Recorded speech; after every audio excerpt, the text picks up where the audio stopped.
Welcome to another episode of the Let's Think About It podcast. I'm your host, Coach Mo, and I'm here with another amazing guest, my man, Devan Gonzalez.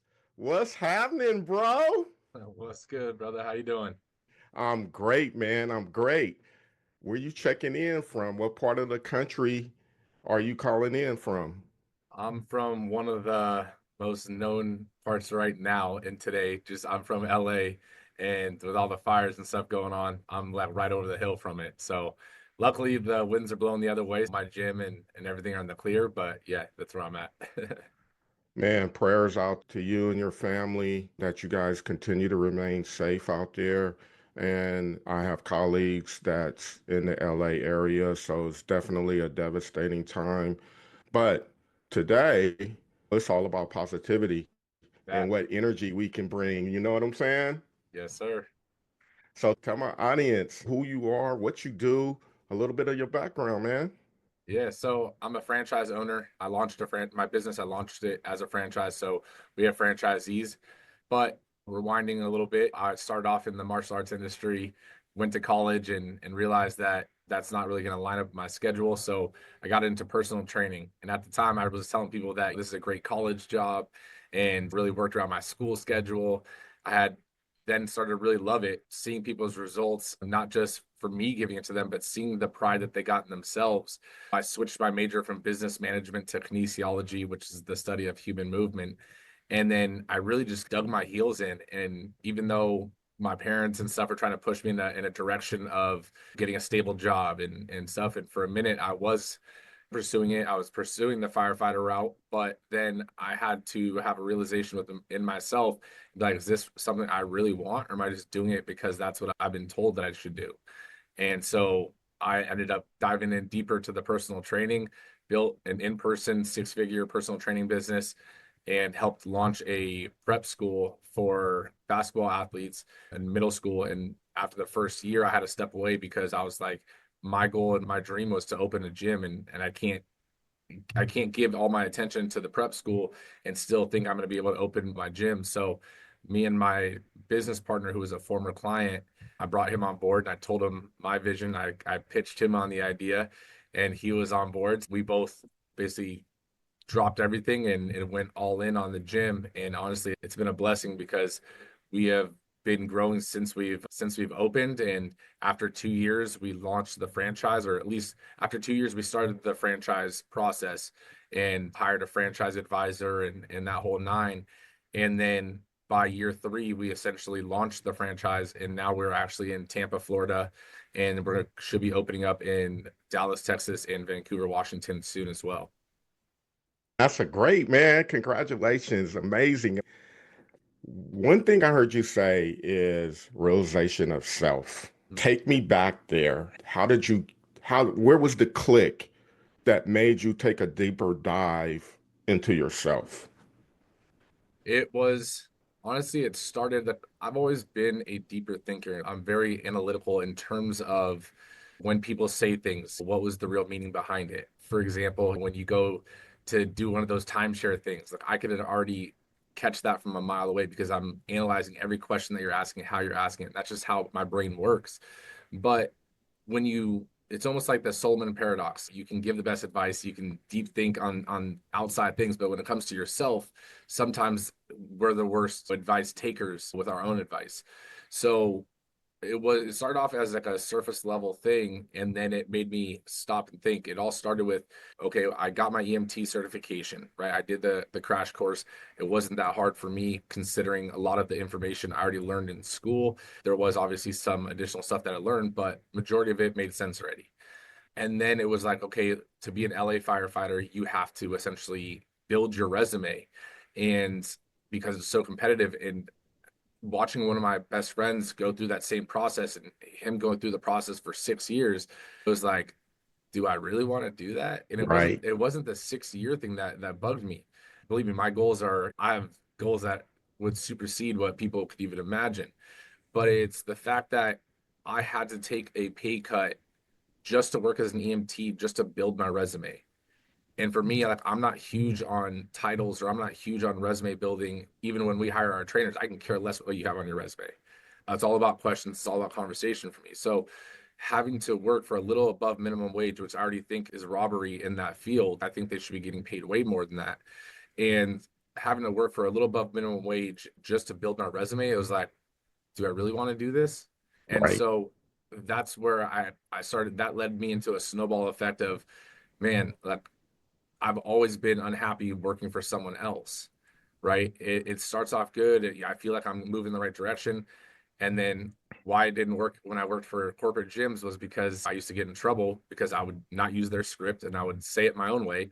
I would still get the best results. Like I was the top seller, I was the top trainer always, but I got in trouble because I didn't want to follow their script. I was like, I'm saying all the same stuff, just not in the order that you want me to say it. Why am I getting in trouble? I'm bringing you the most amount of money in here. So it was that. It was like, you have the vision of starting your own dream. Like, why are you going to sell yourself short when you know this is what you want to do? And for me, I've always been a person, it's not a matter of if, it's just a matter of when.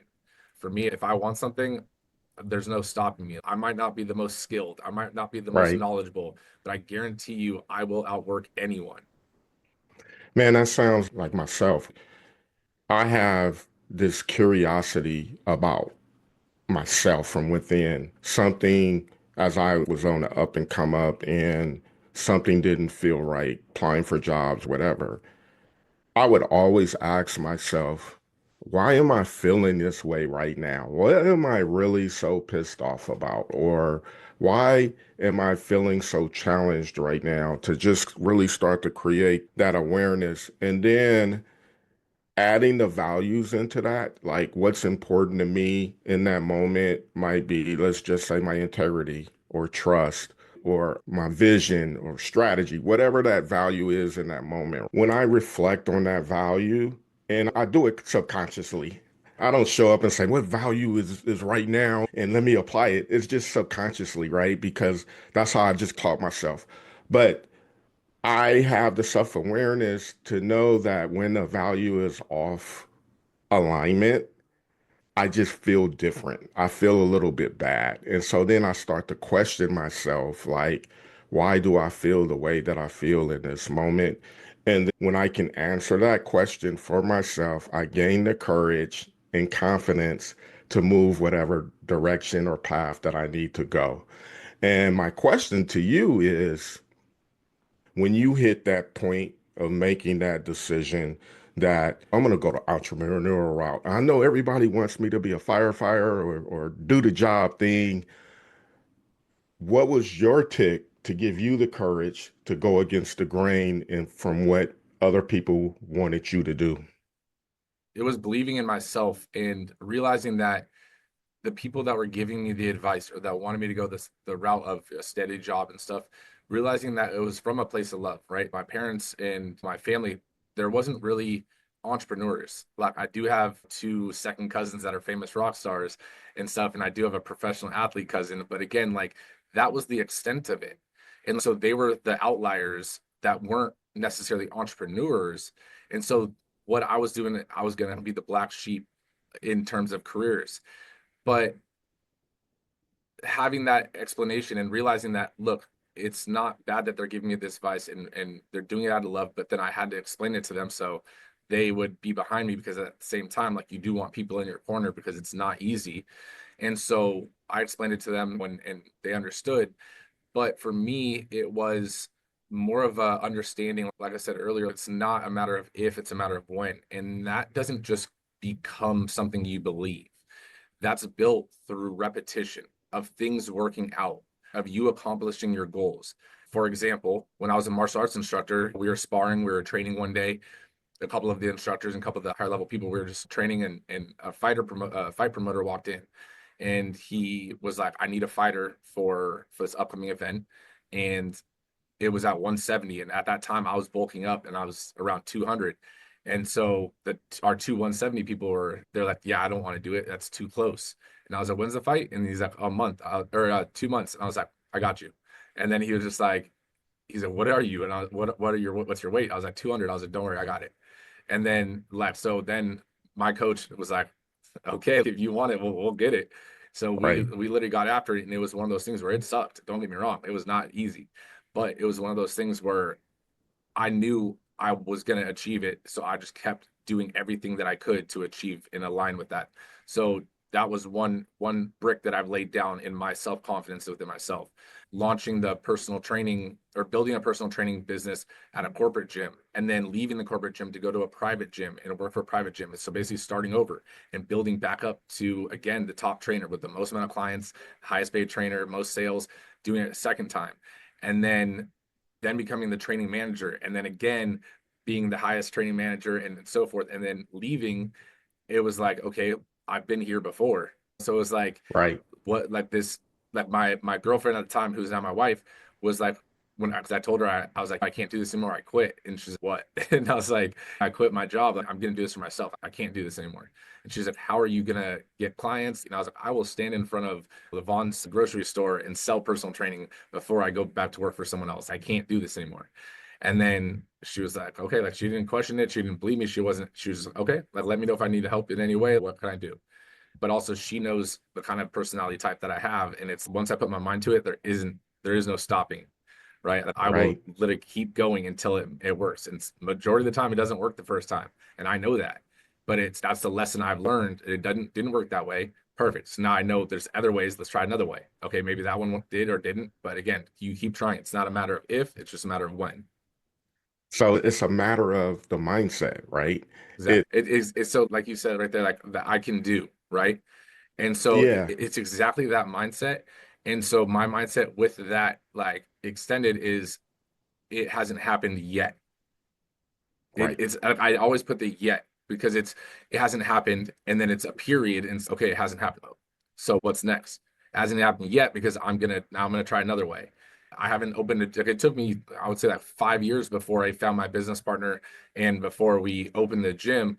So during that 5 years, I was having my personal training business. I was telling clients I was going to open a gym. I had failed investors, failed business partners, falling outs, the ones that I pulled the deal on, and so forth. And again, it wasn't like it didn't discourage me. It was just like that one, it wasn't meant to be. Cool. What's next? Am I going to do this on my own? How do I get a business loan? Like, let me figure out a different way. And it's like there's always another door as long as you're willing to look. You're 1000% man. And one thing that I do to help my clients, I teach them about all there is now, Mhm. right now.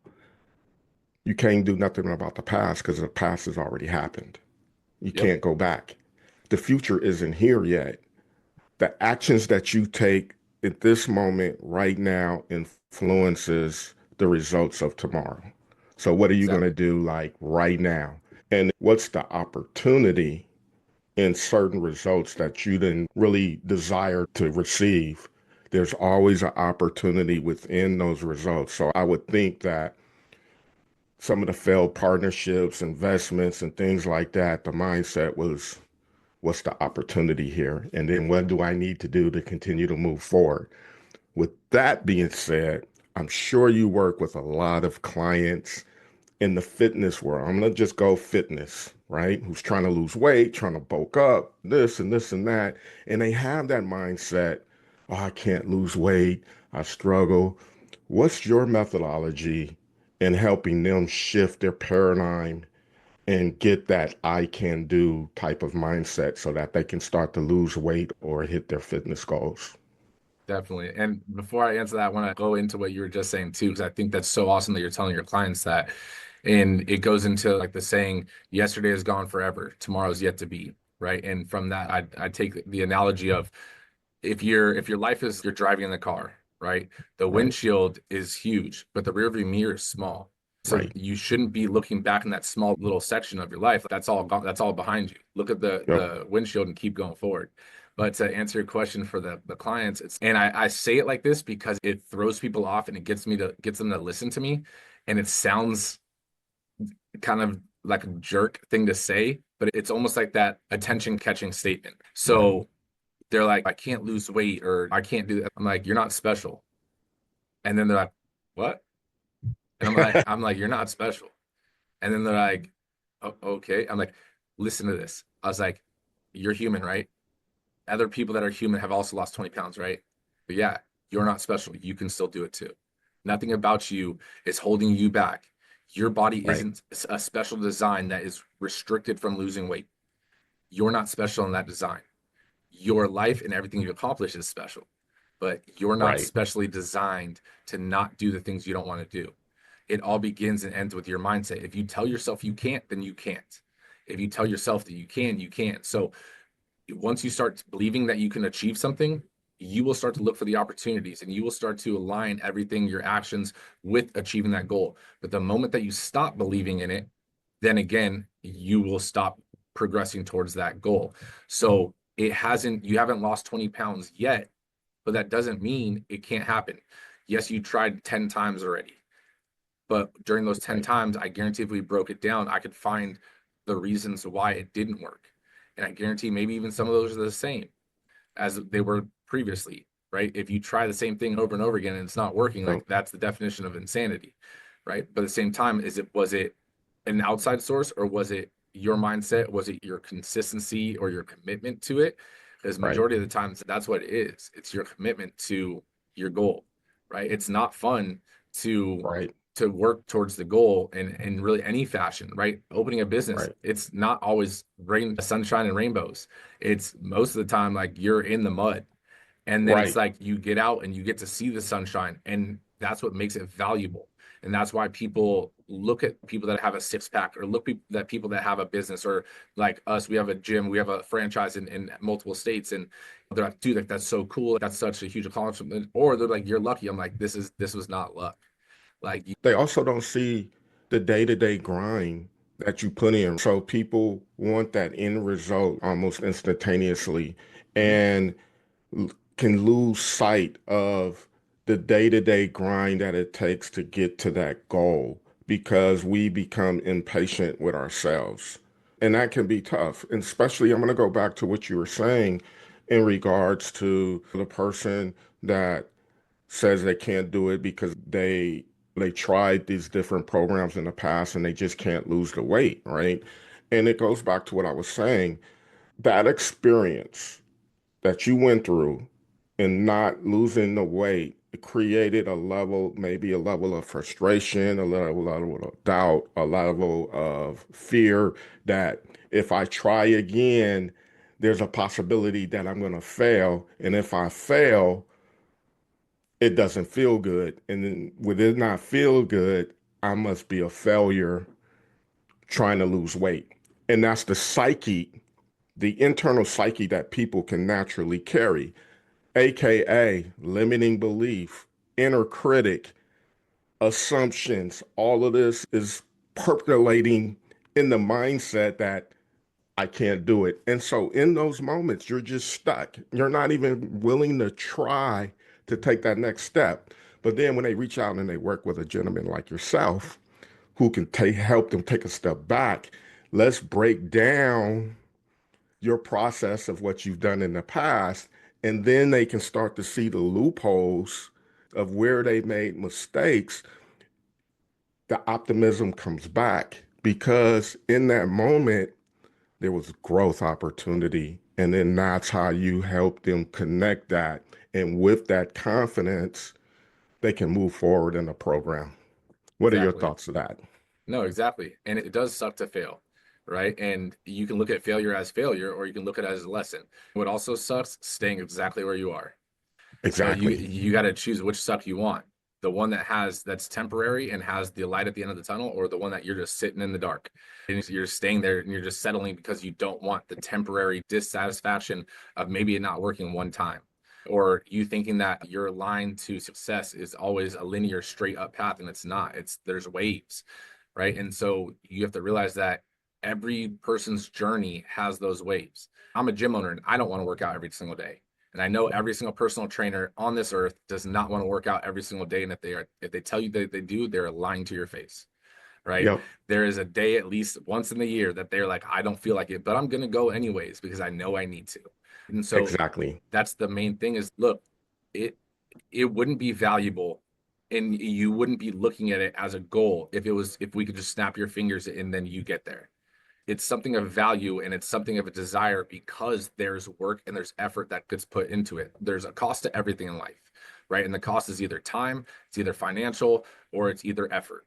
And Yep. so you have to be willing to spend and give that cost to earn the goal. If not, then you can twiddle your thumbs and wish and pray, but that's not how life works. Sorry to tell you.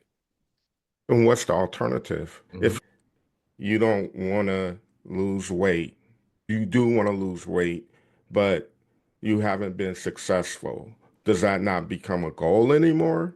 Are you okay with staying where you are? And I think sometimes we get into this autopilot kind of mindset, and it's just easy to quit and you know what, I'm not even going to try again and move on to something else. And I like what you said when you mentioned you're not special, that little phrase, because I do something like that with my clients too. I tell them nobody gives a shit about you because everybody, when you're talking about leadership, right? Everybody has their own baggage that they're bringing to the table. And we create these fears and barriers that if I say this, what are they going to think about me? They're not thinking about you because they got their own shit that they're carrying. And Yep. so that kind of starts to open the eyes around the self-awareness and how people can start to navigate. And just talking to you, it sounds like you take a similar approach to help people create that awareness about their fitness and their goals and how they want to navigate. Exactly. My whole thing is, like you said, no one gives a shit. It's no one's going to save you unless you're willing to try to save yourself first, Yep. right? You have to believe in yourself. If you can't believe in yourself, then how can you expect me to believe in you? It all starts with you. And if you're believing in yourself, then again, everyone else is going to gets in your corner. And if they're not, who cares? People told us that we couldn't open a gym, still did it. People said that we shouldn't launch a franchise, still did it. But you're going to have those haters, right? You're going to have those critics that are telling you shouldn't do something. Who cares? If it aligns with what you want, then go for it. There is no right Exactly. path in life. Just go for what you want and make sure that your life is, you're on your, if you're at your deathbed, you're not looking back at your life and you have any regrets, right? If Right. your goal was to be thinner, then do it, right? If you are scared of doing it, then it's a dream. It's not a goal anymore. A goal is something that you've taken from in your mind, put it down on paper and broken it down so that you're taking steps on it and taking daily action to it. So if it went from a goal and it became a dream again, it'll always be a dream unless you start taking action on it. Absolutely. So when you have this, like a vision of yourself, I'm just talking about anybody. When you have this vision of yourself, I always ask my clients too, what is that vision of yourself? Is it what's coming from that vision? Is it something very positive or is it something very negative? Right? And if it's negative or you can't really think about it, how do we create optimism so that you can shift to start thinking about it and start formulating that vision? Because when you have that vision of your future self, whatever that is, that's worth going after. That's why you set the goals. That's why you create milestones so that you can get to that version of your future self. But if you're not doing that, what's next then? What's the alternative? You're going to continue to cry, bitch, complain about your life? Or what actionable steps are you going to take today, right now? That's very little, though. Very little steps. Exactly. My whole thing is like your goal, it's almost like how do you eat an elephant, right? One bite at a time. It's like your goal is no different, right? You have this huge goal, this audacious goal. And at looking at it from the bird's eye view, you're like, oh man, like I don't know if I could do that. But when you break it down into, let's say it's a year, this year's goal for 2025, you break it down into quarters, right? So every 3 months, Yep. what do I need to hit every 3 months to align with this goal? And then from those 3 months, okay, so if I broke that 3 months into monthly, what do I need to achieve each month? So let's say your goal is you're going to lose 40 pounds, right? Yep. 40 pounds, it's a lot of weight, but it's if you're like, okay, I just need to lose 10 pounds a month or 10 pounds a quarter. Okay, that's, 10 pounds every 3 months. That's not as bad. But then you're like, if every month, if I can really lose 2.5 to 3.5 pounds, that's not that bad. Break that down. It's if I could lose a pound and to a half a pound to a pound and a half a week, like I'm going to be on, and you're like, oh, wow, that's actually not that bad. But if you break Yep. it down, it doesn't seem as big. But some people look at it from the bird's eye view and then stop there. It's believe me, no one knows the whole journey. You're not going to ever have the whole plan. All you can do is set the outline for the plan and then you adjust accordingly. So it's like things happen, obstacles happen, things didn't go your way, you adjust and you keep moving forward. Dude, you making me think. Because no, most people don't know this, but I had hip replacement surgery in July 18th. And I had this chronic pain that the doctors just recommend that would be the best course because I couldn't even walk a block and a half without just chronic pain. So it was a surgery that I needed to have, right? So I did it. And everything that you were saying, I applied that to my recovery, right? I remember for verbatim, the surgery was on Thursday. On Friday, I had therapists coming over, physical therapists talking to me, and my goal was by Monday, I want to be able to walk up the stairs. I want to be able to get upstairs because upstairs is my exercise room. So guess what? On Monday, the therapist taught me how to get upstairs. Okay, so let's switch the goal. The next goal is to get off the walker and be able to walk with a cane. Within the week, I was being able to get around with the cane. When I'm able to get around on the cane, I want to be able to get on the Peloton bike so I can start exercising that way and not putting weight on it. Within 2 weeks, I'm on the Peloton bike, riding the bike, right? And just those little milestones that I was just creating, I was back in the gym within a month and a half doing the little step climbers and things like that. But that wouldn't have happened if I wasn't being very intentional and setting little milestone goals that was very realistic in that moment. But it sped up my recovery process so much faster. Yep. It's one of those things where too, like we set goals for ourselves, and sometimes the adaptability of your goal is you achieve it faster than you think, right? For example, like you're saying with the hip surgery, I'm a part of this business networking group, and when I was just joining the group, I had gone to one of their meetups, and I told the owners in an Instagram DM, so I had a virtual proof of it. But I messaged them on my drive home, and I was like, "Give me 5 years, and I'll be on one of your stages speaking." And then I didn't like it sounded cocky. I had no resume to prove why I would do Right. it, but I knew that I was about to launch the franchise. I knew that all these things were happening, and I believed in myself for all those things. But then a year later, or sorry, 2 years later, I was on their stage. So I gave myself 5 years and I hit it in two. Right. And then it was one of those things where, okay, what's next? So sometimes I think even I just launched a book that I gave myself all year. So I'm a perfect example of what you shouldn't do. Right. It took me all year to write this book. And it wasn't like I was actually writing a book all year. My goal was to launch a book in the year. I waited until November and December, and then it was like, oh crap. And then it was like I was literally in crunch time getting everything done, getting everything recorded and then transcribed and then rewriting it and everything. And then boom, I launched it.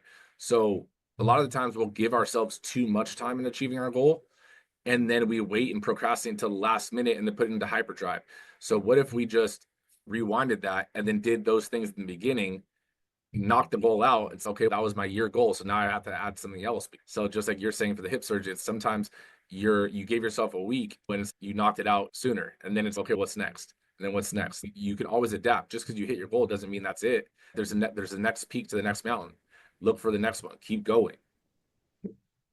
That's great, man. I want to know a little bit more about your franchise and your gyms. Tell us about that. Yeah, so my gym it's Strive 11 Fitness. It's a boot camp style model. And the concept really came around when I was doing my personal training business because I had clients that would see me 1 to 3 times a week. And it was rare when people are coming 3 times a week because it is expensive. And so I would either give them homework or send them to boot camps or other things to do in between. Majority of people didn't follow the homework. So I was like, okay, do something, right? So go to these boot camps. And then they would come back over the years, they'd come back with similar complaints from different boot camps. And it was like, man, I don't understand why no one's solving these core problems and everyone's doing the same thing. It's almost like copy and paste each everywhere I send people. So then I was like, I wonder if it's a business model flaw or it's just you're not capable to do it. That the business just can't do it. So then I started testing stuff out with my clients and seeing if I could make it work. And then COVID hit, and my business partner who had jumped on the vision, we started running it in the park for a year while everything was locked down and stuff and testing it out, fine tuning it and stuff. And so now the model is a lot more refined, and it's basically a boot camp that has no class times. So that's like the one liner right there. The main selling point that people love is that fact that we do not have class times. Unlike traditional boot camps where you have to pre-register for a 5 a.m. class, a 6:15, or so forth, for ours, you can come at any time, just like a big box gym during our operating hours and hop into the workout. So the workout is basically set in 3 sections. There's the warm up, which is usually 2 exercises. It's not timed or anything. You can take your time. If you're in a rush, you can skip it. Completely up to you. The main part of the workout is the 11 stations, which is they're all set on one timer for the room and everyone rotates together. So you're not waiting on anyone and no one's waiting on you. And then you can do 1 round, which is 30 minutes, or 2 rounds, which is an hour. And then you finish off with the ab section or the cool down section. And again, that part's not timed like the warm up. So you can do the abs, you can stretch out, you can take your time there. So in full, the workout could be 75 minutes. But the thing is, we understand the whole thing was built around people with busy schedules and not having to be confined to a specific time length, let alone a class time. So let's say you're in a rush today, right? You come in, you're like, I can't do the warm up. I got to be out in 30 minutes or 47 minutes. It doesn't matter. Yeah. And I'm like, all right, cool. Let's have you hop in on the next station, the next round. They hop in, they do a round, they do however many stations that they can in their time frame. They do the abs if they have time. If they don't, no worries. See you tomorrow. And so it's like for our model, it's a hit style gym only because we have a timer. But we still do like single arm bench press, dumbbell bench press. You alternate arms every 5 reps or 8 reps, depending on the day. And even though that's not traditional hit, it by textbook definition, just because it's an interval, it technically is. And you start getting out of breath, your muscles start burning in the same fashion. But we do have things from functional movements to bodybuilding style lifts to plyometrics and the whole nine. But there's no big machines in our gym. Everything is movable because what's at station 2 today might be at station 7, or it might not be at any station tomorrow. So everything needs to be movable because each day is brand new with the workouts, with the muscle groups, and so forth. Every day isn't different so that you don't hit a plateau as well as you don't get bored. Couple of questions. One, is there an instructor there to just guide everyone around? So if there's no set time, that means you have to have instructors available throughout the time that it's available for people to come in. Is that correct? Yeah, so we always have 2 trainers on the floor. So with our business model, a lot of the traditional boot camps have one coach on the floor and they're trying to manage 20 to 50 people. And I've even seen some boot camp 80 people instead of one instructor. There ain't no way you can watch 80 people's form on exercises. And that's one of my biggest thing is form. For us, we have 2 trainers on the floor, but our trainers are also our sales staff. They're also our front desk staff. So we eliminate the overhead as a business by not just having someone sit at the front desk waiting for someone to walk in and say hi. That our trainers see if the person checked in to make sure their account is in good standing, but then they greet the member by name, which is huge for creating a community. They show them the warm up and get the whole ball rolling. And then they're unlike the traditional model where there's a sales team that earns the commission. We teach our trainers how to sell because coming from the trainer side, I used to hate building the rapport and having to hand it off to someone else to get the money. That's not fair. Like I'm the one I sold that before you even got like all you had to do is check it out. Why do you get paid for it?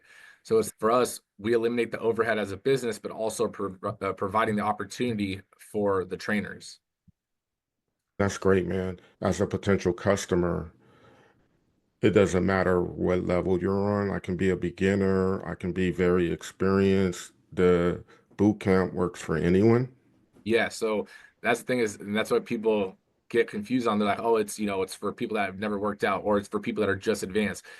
Our model especially is not tailored to one size fits all. I know a lot of boot camps will do it's like this the workout of the day. Everyone's just trying to do those exercises. No, our whole model is almost like you're getting a personal trainer for a fraction of the cost. So even though there's a station for or an exercise for station 1, that station can be modified easier or harder depending on your fitness level. So let's say you and I are working out together in station 1, we might be doing different variations of the same exercise, but both of us are going to be huffing and puffing. Like we've had Right. bodybuilders, we've had D1 athletes, I've had a professional boxer in here, and it kicks everyone's butt just as much as it kicks someone's butt that's their first day in the gym. Our whole thing is it should be difficult for you at your level. Man, that's great. You also have a podcast. It's called the Mindset Cafe podcast. What's Yeah, what's that about? What's the focal point of that podcast? So the Mindset Cafe podcast was formed because actually originally it was formed as the Strive Tribe podcast. So it was like an extension of the business. Now, the issue was a lot of people didn't want to come on as guests and stuff when it was so tied to the brand, especially being in the same industry, because now it's a fitness podcast and every other person has their own fitness thing going on. They don't want to promote our brand. So that was the struggle number one. And then number two was my business partner wasn't really super excited to be reporting and he's a little more shy. He's gotten better now over time, but there was a brief moment where he didn't want anything to do with it. So I was like, okay, let me rebrand. And I was like, I'll take it, I'll handle it. So I was like, I love mindset. That's the core of everything. And so now we can tie it to fitness, we can tie it to entrepreneurship, we can tie it to all these things. And so now it's the whole goal of the podcast is to help everyone on their journey, whether it's entrepreneurship, whether it's fitness, nutrition, whether it's the relationships, whether it's just their mindset in general, their perspective on life, right? There's episodes that cover all those things. And so with that, it's just my way of giving back essentially. Like I don't put advertisers on it. I don't charge people to be on it. This is our way to give back because I know for me, I learned a lot of my lessons and a lot of the things I know now from listening to other people, from reading other people's biographies. That I don't like reading fictional book or fictional is fake, right? Yes, fictional books. I like to read autobiographies. I like to read biographies. I like to read textbooks essentially. It's like I Right. like the knowledge because that's what it just helps me learn it. So it interests me. So this is my way of giving back and sharing other people's stories as well as my own stories and allowing people to take those lessons and extract a lesson from them to apply it to their life. It sounds like you got a lot of positivity and great momentum in your favor going forward. And I truly wish you the best in your journey and your continued success. But as we get ready to close out, how can people find your franchise and more about you as an individual? So the easiest place to go is you can go to devangonzalez.com. So DevanGonzalez.com. On there, it's pretty much I just made it an easier spot for everyone to find everything. There's the podcast on there, there's the book on there, there's the Strive 11 fitness franchise and the information all on there. So it's just like a hub of everything. So you go to the website, you can find everything. You can find my social media accounts and all that kind of stuff from that one link. That's awesome. Any lasting thoughts that you want to leave for the audience? If you have a goal, if you have a dream, write it down, break it down into steps and take action. Because at the end of the day, the world doesn't care what you hope happens. It only cares the work that you put in to achieve it. And if you think that things happen and because of luck is only opportunity, and opportunity comes from those actions by you putting yourself in the right place at the right time, day after day, and looking for it and being open to the opportunity. Appreciate you, man. And thank you, audience, for checking in on this episode. Devin, my man, I appreciate you, brother. Thank you for coming on.